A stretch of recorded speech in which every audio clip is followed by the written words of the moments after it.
Cognitive load explains how the cognitive processes affect our learning. Our cognitive processes depend on our working memory, which can typically hold 5 to 7 pieces of information. With that confine, we need to determine what information is important and see how it fits with our prior knowledge. There are 3 types of cognitive load. Intrinsic cognitive load focuses on how much memory is being used to make sense of the new learning.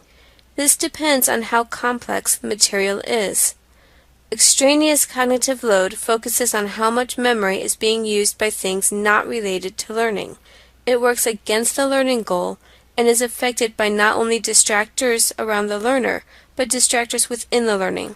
Finally, the germane cognitive load focuses on how the new learning fits in with prior knowledge, or building new categories called schemas.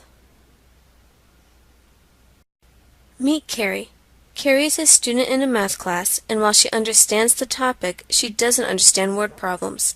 She is focused on the lesson and trying to make sense of it, but can't. Carrie is struggling to find the information that she needs from the word problem on the board. Her extraneous cognitive load begins to increase. She is so busy comparing her notes to the board that her focus has shifted from the new learning. Thoughts about how the 2 examples are similar push the extraneous cognitive load higher. Her phone alerts her to a text message, and she has shifted her focus once again. Her cognitive processes are full, and there is no room for germane cognitive load. Meet Jeff. Jeff is in Carrie's math class, and he is also struggling. He tries to focus on the lesson, but can't understand the connection between the instructor's dog, a flagpole, and a right triangle. Jeff's intrinsic cognitive load goes up. Now the instructor is discussing a time when he used this concept to determine the time of day. Huh? Jeff's intrinsic cognitive load increases more. Now he tries some practice problems. He looks at the problems but cannot understand how the information relates. His cognitive processes are full, and there is no room for additional intrinsic cognitive load or germane cognitive load.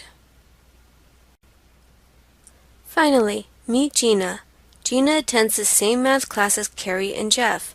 She understands that the instructor's dog is sitting at the far end of the flagpole's shadow.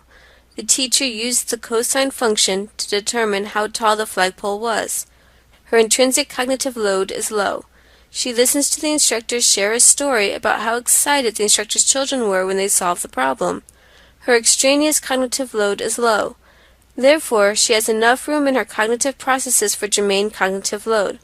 Gina integrates the new learning with her prior knowledge about right triangles.